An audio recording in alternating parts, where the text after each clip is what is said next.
like surprises, Callie, nor do I like being manipulated.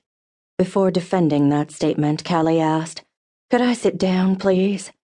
Sam nodded, and the moment her bottom hit the seat, Callie knew she'd made a mistake. At 5'5", Callie wasn't the shortest woman, but she'd been built with long legs and not much of a torso, which meant when she sat down, her eye level was significantly lower than Sam's, and gave him the more powerful position. Then again, he was the hotel owner in control of her future.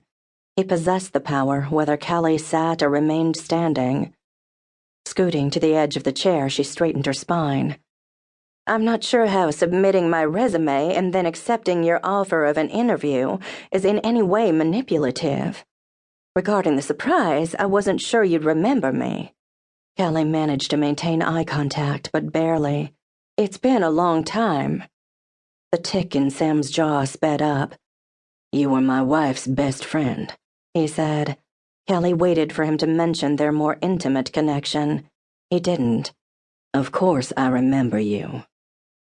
The weight of their shared history, mostly painful for them both, hung in the air like the dust on a dirt road on a dry summer day. This was exactly what Callie had hoped to avoid. 6 years was long enough for two adults to put the mess of betrayal and bad decisions behind them. It wasn't as if they'd betrayed each other. "I honestly never meant to deceive you," she said. "It's been more than 5 years since I went by the name Wellman. The information on that resume is who I am now, a professional hotel renovator, specializing in boutique hotels, which I believe is what you're looking for." Though he didn't smile or extend a metaphorical olive branch, Sam's shoulders did appear to relax, slightly. "You're definitely qualified for the position," he said. "Your credentials are impressive, especially for someone who's been in the business for such a short time."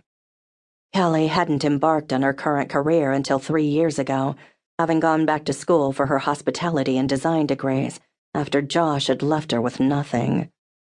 "Which is why you're here," Sam continued. The but was coming. Callie could hear it in his tone. "Sam," she said, then caught herself. "Mr. Edwards." "But I'm sure you understand why this wouldn't work." "I don't understand at all," Callie said, panic thrusting her out of the chair. "There's no reason we can't work together." This job was the jewel she needed to take her career to the next level. She'd assisted in 4 hotel relaunches in the last 2 years, and in every situation, the manager above her had taken all the credit. Credit Callie deserved. If she could be the person at the top, Callie would finally receive the recognition she'd more than earned already. And, more important, without this job, she'd have to move back in with her mother. Sam shook his head, sliding her resume into an empty file folder. "I'm sure you'll find another opportunity." "Sam, please."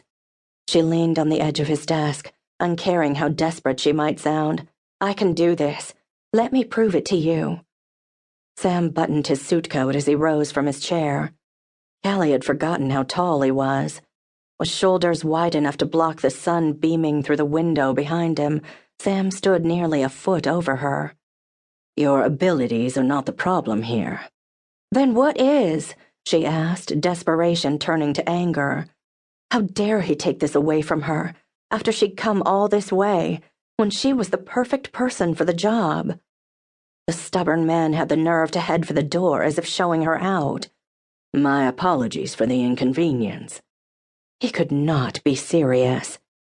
"Sam," Callie said, then fell silent, waiting for him to look at her. Once he did, she let her desperation show. "I need this job. Please." Any hope of leaving Sam's office with her dignity intact had gone out the window the moment he dismissed her as a candidate for the position. There was too much on the line to let pride get in the way. If only he'd give her a chance. Squeezing the bridge of his nose, Sam lingered near his office door, eyes closed and head down.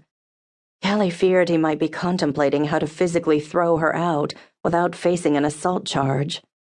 Then he dropped his arms and strolled back to his desk, unbuttoning his navy jacket as he returned to his seat.